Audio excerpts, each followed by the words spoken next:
Nós vamos falar agora da análise concomitante de projetos de desestatização, concessões, PPPs e privatizações, e o nosso palestrante é o Roberto Tadeu de Souza Júnior, do Tribunal de Contas do Rio Grande do Sul. Roberto é economista pela PUC do Rio Grande do Sul. Ele tem MBA em Concessões de Serviços Públicos e mestrado em Administração, também pela Faculdade Federal. Custo de Extensão e Regulação pela Florida University. MBA em PPP e Concessões pela FESP, em São Paulo, em parceria com a London School. É auditor do Tribunal de Contas e, atualmente, ocupa o cargo de coordenador do Serviço de Auditoria Estadual 1 do Tribunal de Contas do Rio Grande do Sul. Com a palavra, o Roberto. Ok. Boa tarde a todos. Inicialmente, dizer que é uma satisfação muito grande poder estar aqui falando sobre uma matéria que, para mim, é tão cara, matéria que, particularmente, eu tenho cerca de 20 anos, um pouco mais de 20 anos já atuando em concessões e PPPs. Eu, antes de vir para o Tribunal de Contas do Estado do Rio Grande do Sul, trabalhei por 10 anos na Agência Estadual de Regulação do Rio Grande do Sul, a AGERGS, e nesses praticamente 11 anos de Tribunal de Contas do Estado, sem prejuízo às diversas outras atividades que eu desenvolvo e já desenvolvi, eu nunca deixei de militar também nessa matéria. E por que isso? Porque a gente está falando de uma matéria que envolve contratos de prazo extremamente longo, de valores extremamente altos e que afetam milhares e milhares de pessoas. Então, se matéria assim não é importante para um Tribunal de Contas, fica difícil a gente conseguir entender o que poderia ser relevante, o que poderia ser crítico, o que poderia ser material que justificasse uma atuação mais dedicada, mais especializada da nossa parte, até, digamos assim, em respeito às milhares de pessoas que vão usar esse serviço.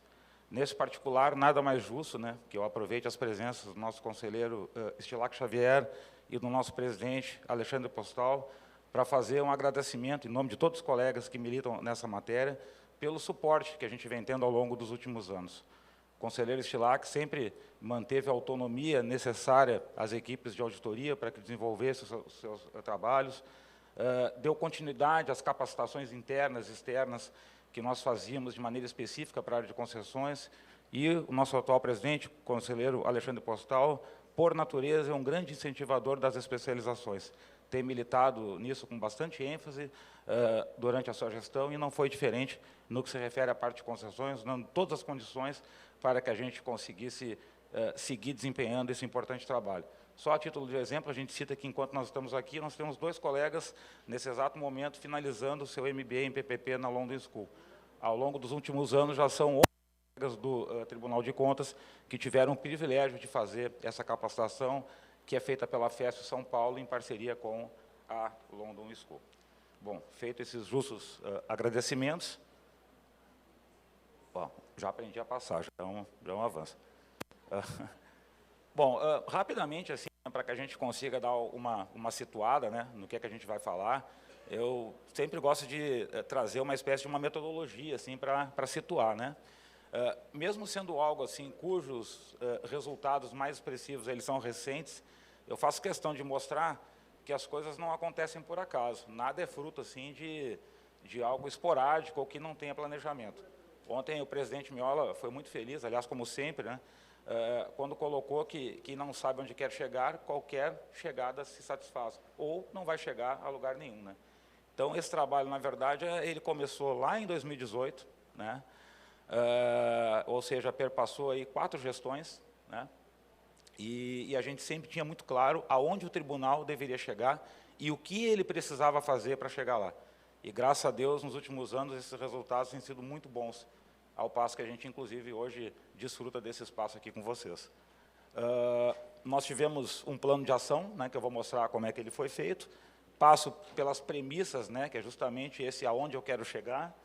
Vamos falar daí sobre a norma, né, que a norma é algo assim fundamental, é imprescindível você ter uma normatização adequada para lidar com essa matéria. Ao passo que a ausência de uma norma ela vai colocar em risco todo o trabalho que você pensa em fazer mais adiante.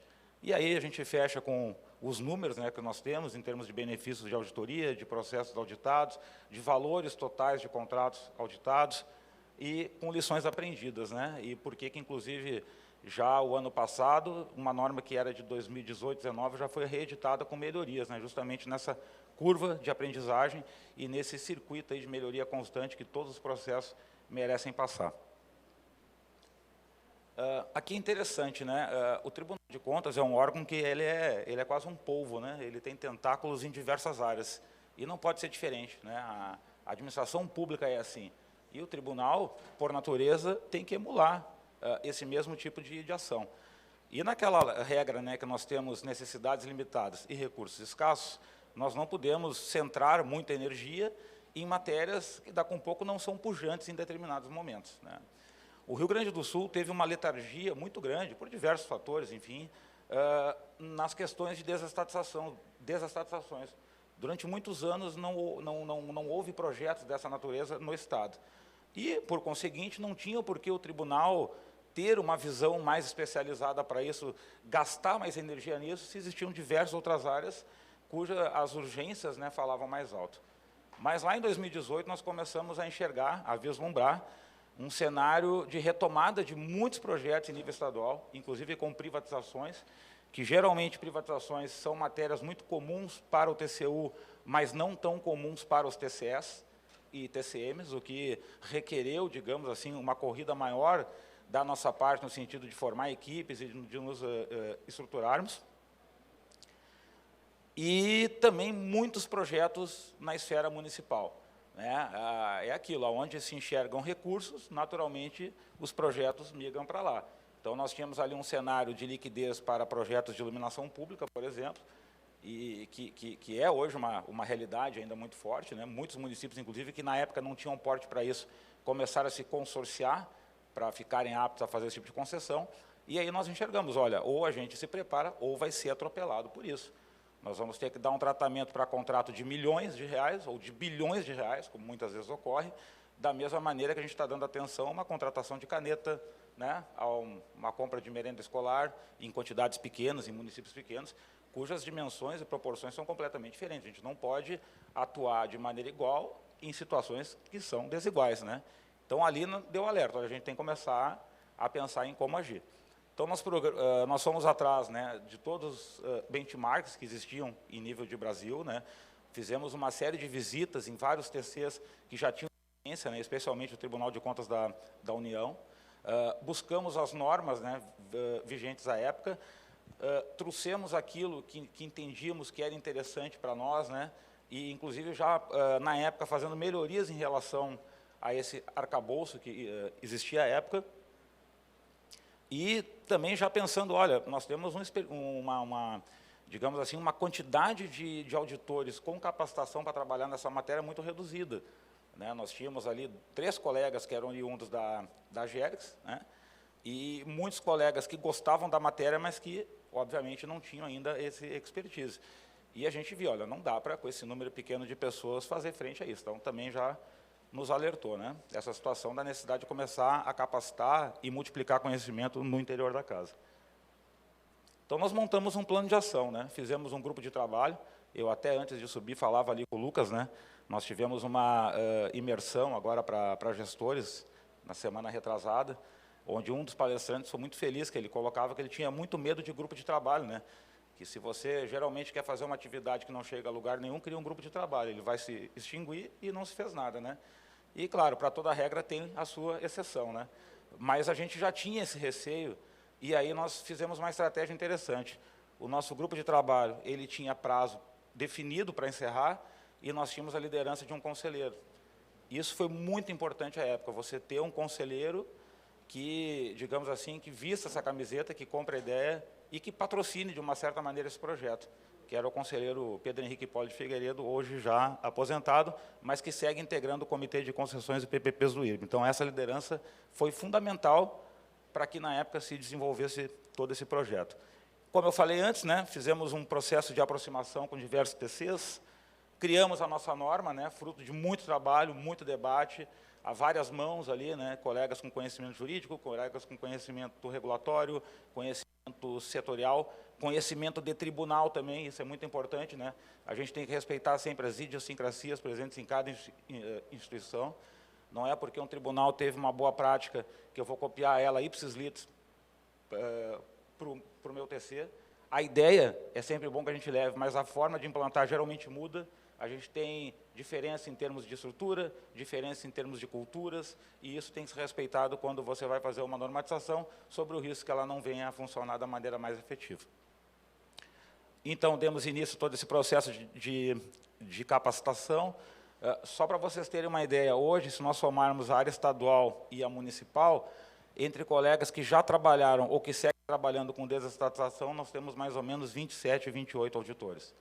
Então, para quem tinha 2, 3 em 2018, nós temos uma quantidade completamente expressiva, né? Muitos deles não com dedicação exclusiva, nem teria como, né? Mas todos, quando chamados, participam, e participam com uma qualidade, uma autonomia, que, para mim, assim, é muito gratificante ver. Hoje, por exemplo, se o Tadeu estiver fora desse processo, o processo vai andar, né? Não é mais uma coisa que depende de mim. Tem diversos outros colegas ali com capacidade enorme para conseguir desenvolver essas atividades. Tivemos também a criação de núcleos, né, especializados, né? Nós temos já há alguns anos um núcleo na estadual, né, que vem trabalhando de maneira permanente com essa matéria, e agora, mais recentemente, um núcleo de desestatizações também na área municipal. Então, a gente consegue conferir agora uma perenidade em termos de estrutura, em termos de organização, o que para nós é muito importante.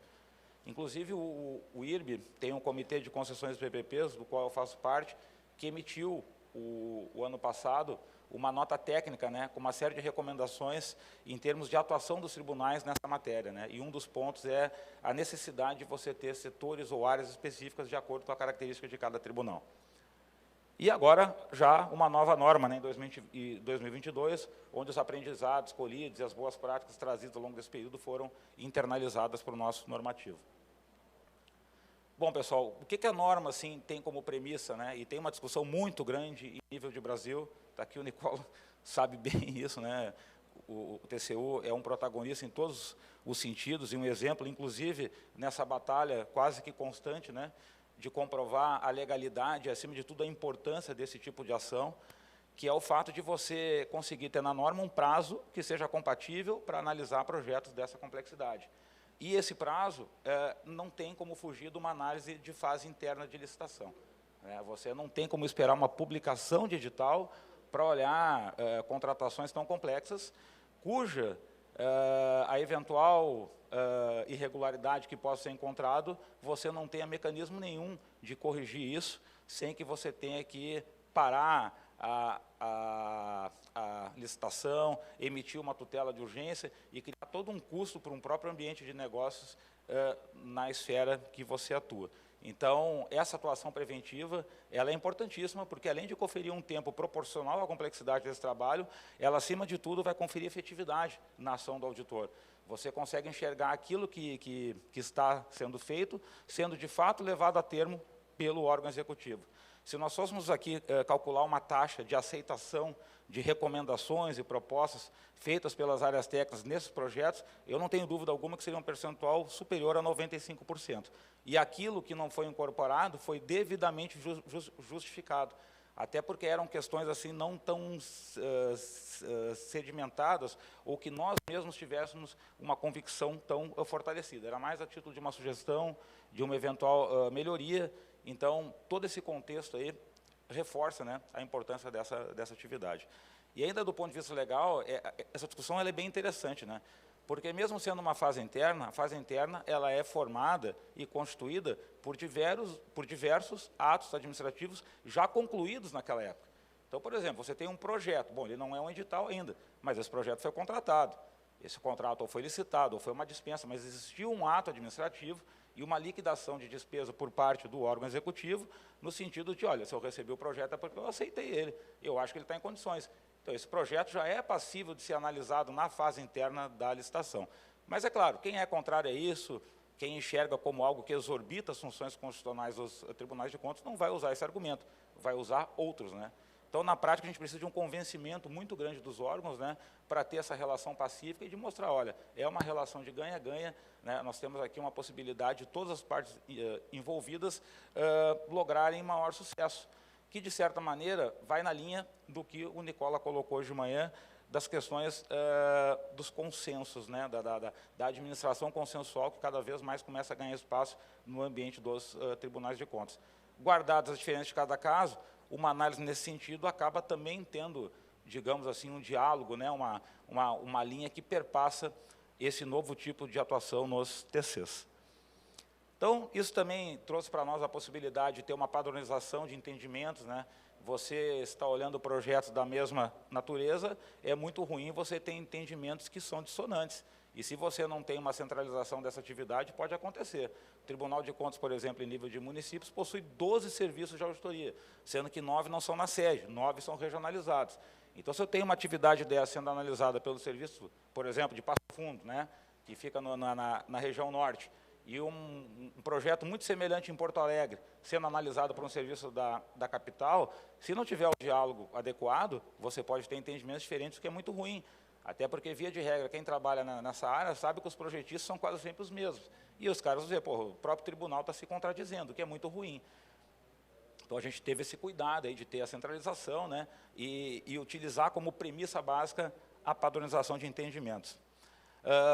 Também criar uma norma que nos possibilitasse ter uma discricionariedade na aceitação dos objetos, diferentemente de um Tribunal de Contas da União, onde tudo tem uma materialidade muito grande, a realidade de estados, dos tribunais estaduais, municipais, não é assim. Você pode ter, por exemplo, uma concessão de transporte coletivo envolvendo 2 ônibus, 3 ônibus. Poxa, precisaria toda uma movimentação de 90 dias de antecedência, pessoal com dedicação exclusiva para fazer esse tipo de análise? Não, né? Mas, ao mesmo tempo, eu não posso deixar solto, porque daí o cara que precisa ter esse acompanhamento não necessariamente vai fazer a submissão desse projeto. Então, a norma prevê essa discricionariedade, ou seja, essa possibilidade que a equipe, dentro dos critérios de materialidade, relevância e criticidade adotados em cada plano anual de fiscalização, selecionar o que é que, olha, isso realmente merece ter uma análise especializada, isso segue o trâmite normal, e depois da publicação do edital, caso exista alguma inconformidade mais flagrante, os próprios serviços regulares de auditoria poderão atuar. E outro ponto para mim que é muito importante e que vai na esteira do convencimento junto aos jurisdicionados, eu olhando para lá e a tela aqui, mas o bicho bem burro está aqui, né? Que é corroborar com o estabelecimento de uma maior segurança jurídica, né?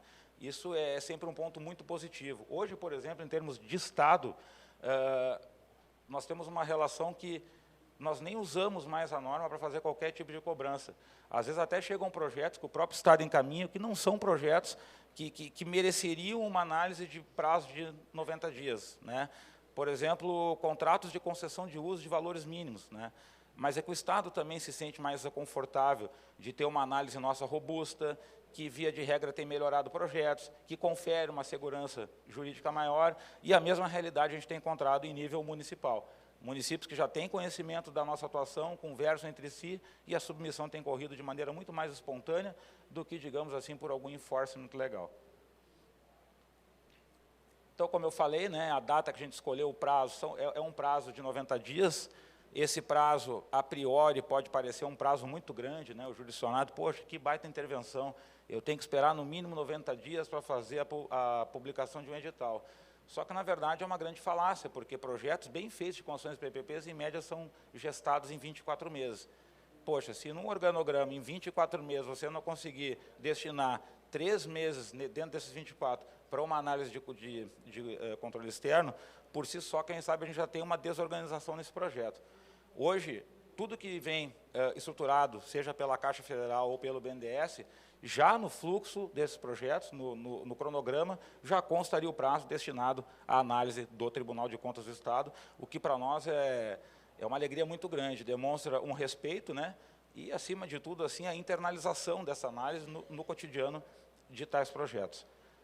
Nós temos o exame de admissibilidade, claro, né? Existem alguns requisitos mínimos ali que tem que ser atendido. Não adianta também o órgão entregar um projeto muito fraco esperando que o tribunal dê uma consultoria, né?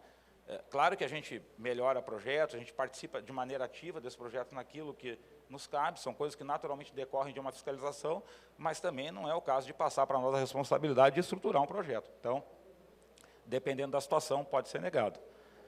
E um ponto aqui que eu destaco, que é muito importante, é a questão de nós termos uma aproximação do órgão concedente de maneira completamente transparente e legalizada pela nossa norma, né? A norma prevê a realização de reuniões técnicas, de conversas com o órgão, o que nos dá uma tranquilidade muito grande de ação. Isso tudo é feito em ata, vai para esses processos, né, o que confere uma clareza e uma transparência muito grande. Bom, que de uma certa maneira eu passei. Tá. Chegar na parte importante, né, o que é que nós temos hoje assim, de resultado prático, né? Nós temos um alto índice de incorporação de melhorias pelos órgãos, né, que nem eu havia comentado. Hoje, com certeza, um percentual que não vai baixar de 95% em relação ao que se apontou, o que se identificou e o que se corrigiu até a publicação da fase externa. Nós temos muitos benefícios de melhoria qualitativos, especialmente quantitativos, né? Só nesses dois exemplos que eu trago, na privatização da Sulgás, que é a Companhia de Gás do Estado do Rio Grande do Sul, nós tivemos um acréscimo do valor da venda de 92,7 milhões de reais, e no conjunto de 3 blocos de concessões rodoviárias, o benefício total estimado é de 1,3 bilhão de reais. Por que é estimado? Porque desses 3 blocos, apenas um contrato foi assinado. Então, nós temos um benefício efetivo de 535 milhões de reais e um benefício potencial total de 1,3 bilhão de reais. Na medida que esses contratos forem assinados, esse benefício vai se tornar efetivo. E como é que é calculado isso? De maneira bem simples, você pega o cenário o cenário original, o projeto, como foi entregue para nós, e dentro desse fluxo de caixa, você extrai, né, as variáveis de custo ali que foram corrigidas ou regularizadas pela atuação preventiva do tribunal. E é interessante que fique claro, todas as correções em nada implicam perda de qualidade, sempre partindo da manutenção da qualidade contratada.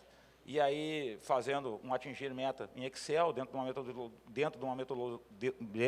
uma metodologia de fluxo de caixa, nós chegamos nos valores aqui, os quais, inclusive, são auditados e conferidos pela nossa direção de controle e fiscalização, já fazendo um gancho com a palestra que o colega Lucas Jacomel vai fazer amanhã sobre os benefícios de auditoria.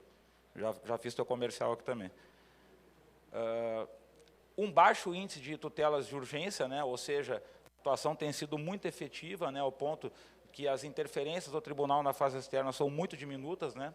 A gente tem um caso aí só que digamos assim, por uma série de circunstâncias que não vem ao caso, ainda existe uma tutela, né? Não que não tenha que se dar tutela, quando precisa dar, faz parte, né? A gente, digamos assim, não tem nenhum pudor em relação a isso, muito antes pelo contrário. Mas é que, naturalmente, essa atuação tem evitado esse tipo de situação, que, ao fim e ao cabo, é custoso para todos. E muita economia de escala, né? Porque na medida que você tem um setor, que você tem um custo de ingresso alto naquela primeira análise, mas você enfrentou outros projetos dessa natureza, tem uma fiscalização muito mais suave, muito mais tranquila pelo tribunal. Aqui de maneira bem rápida, enfim, já, né, para fechar, alguns exemplos assim de repercussão na mídia, tá? Aqui são 2 jornais de circulação muito grande no nosso estado, né? O Correio do Povo fez uma reportagem especificamente falando da nossa situação em processos de desestatização. Então, aí traz um número superior a 50 contratos auditados, 50 editais, né, licitatórios auditados, cujo valor total somaria mais de 47 bilhões de reais, e uma reportagem bem interessante, que é agora desse ano, feita pela Zero Hora, pelo Clique RBS, né, que é o meio, enfim, digital do nosso jornal, onde traz o total de benefícios que o tribunal, de uma maneira geral, aferiu em sua última edição. Desse 1,24 bilhão de reais que consta ali, mais de 700 milhões de reais são oriundos exclusivamente de projetos de desestatização. 600 e poucos milhões desse contrato de rodovia que foi assinado e o restante de contratos, basicamente de iluminação pública, auditados na esfera municipal. E as melhorias aí que fica, né? Todo o processo, se não tem uma manutenção continuada, um ciclo de melhoria continuada, ele perde um pouco da sua razão de ser, né? Então, a gente atualizou a norma com muita coisa interessante que foi buscada no próprio mercado, que eu digo mercado dos TCs, né, que também evoluíram, de experiências nossas, de prazos que daqui a um pouco não foram bem dimensionados e agora houve uma calibragem. A gente se certificou da importância de ter uma relação dialógica com os órgãos, não pode se portar como um inimigo do fiscalizado. Isso para nenhuma área, mas especial em concessões, você afasta ele, você dificulta o trânsito de informações, você perde qualidade na análise, né? Então é importante o estabelecimento dessa relação. como diria, há que se endurecer, mas sem perder a ternura, né? Se perdeu a ternura, perdeu o fiscalizado, e até para conseguir uma informação é tudo à base de requisições, à base de enforcement, e a coisa não funciona tão bem assim, né? Observância muito constante, especialmente na área estadual, das competências da agência de regulação. A gente sempre procura não extrapolar, em hipótese alguma, aquilo que é caráter regulatório. A agência é uma parceira nossa e assim tem que ser respeitada, né? Mas, obviamente, respeitando também o nosso papel como controle externo, inclusive da própria agência, né? Uma legitimação natural pelos órgãos. Os fiscalizados, como eu disse, pedem para que os processos passem por nós, mesmo naqueles casos onde a gente entende que não precisaria, e cada vez mais se fomentar a transparência. Como essas atuações são todas processualizadas, né, esses processos são acessados pela sociedade, o que nos dá uma tranquilidade muito grande. Alguns casos, quando envolvem privatização, por uma questão de preservação das informações, para que não ocorra prejuízo no próprio certame, durante a fase da licitação eles têm sido dados como sigilosos. Mas, posteriormente a isso, o tribunal, na maioria dos casos, também tem facultado esse acesso. Eu agradeço a todos e peço desculpa, né, que eu passei um pouquinho do tempo, mas já é normal.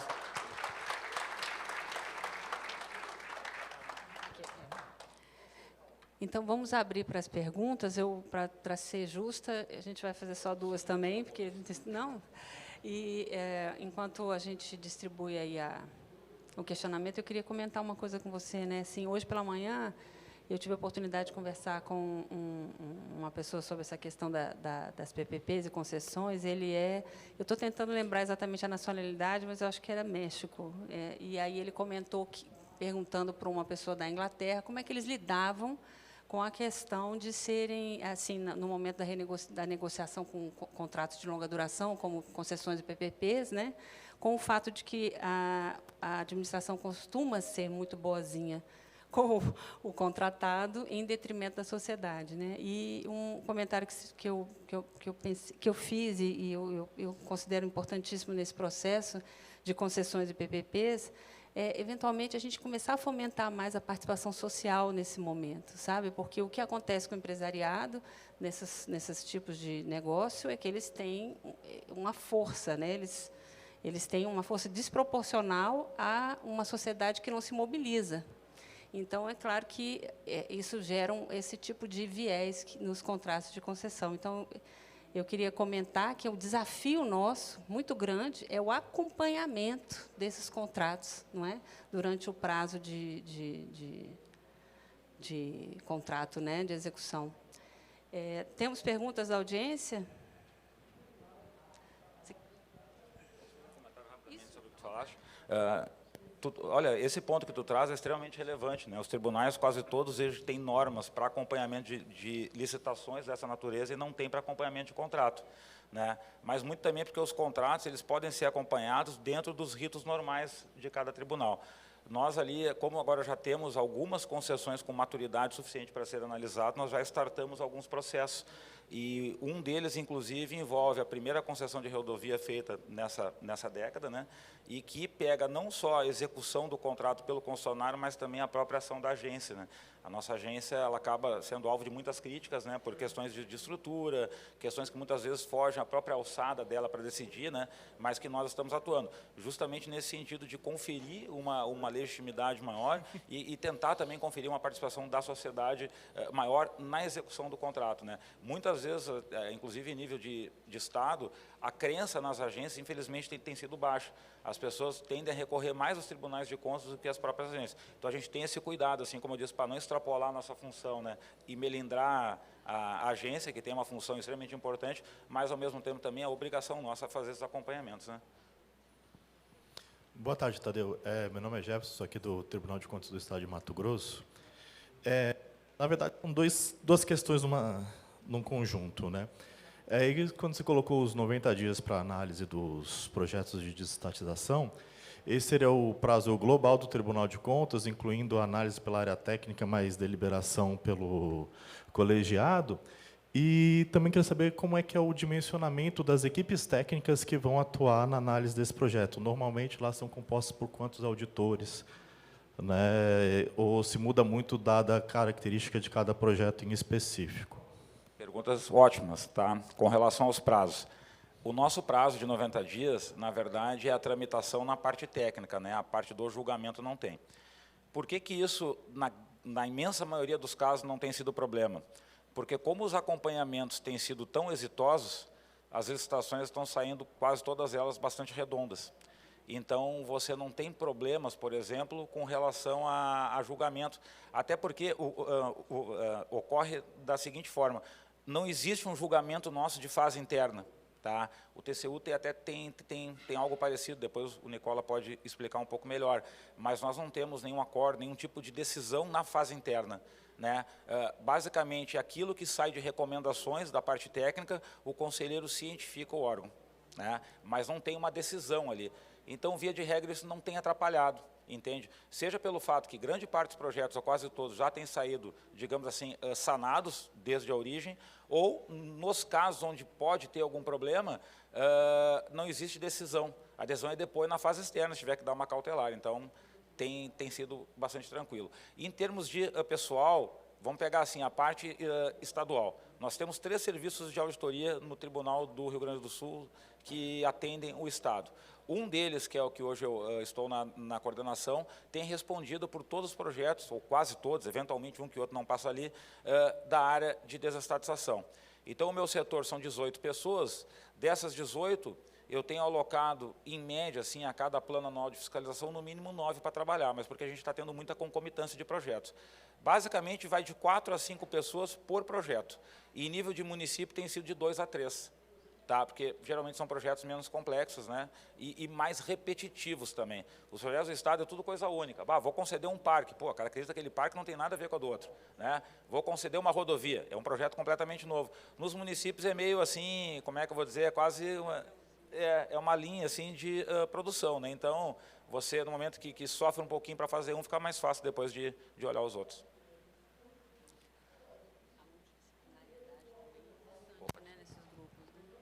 Mais algum questionamento?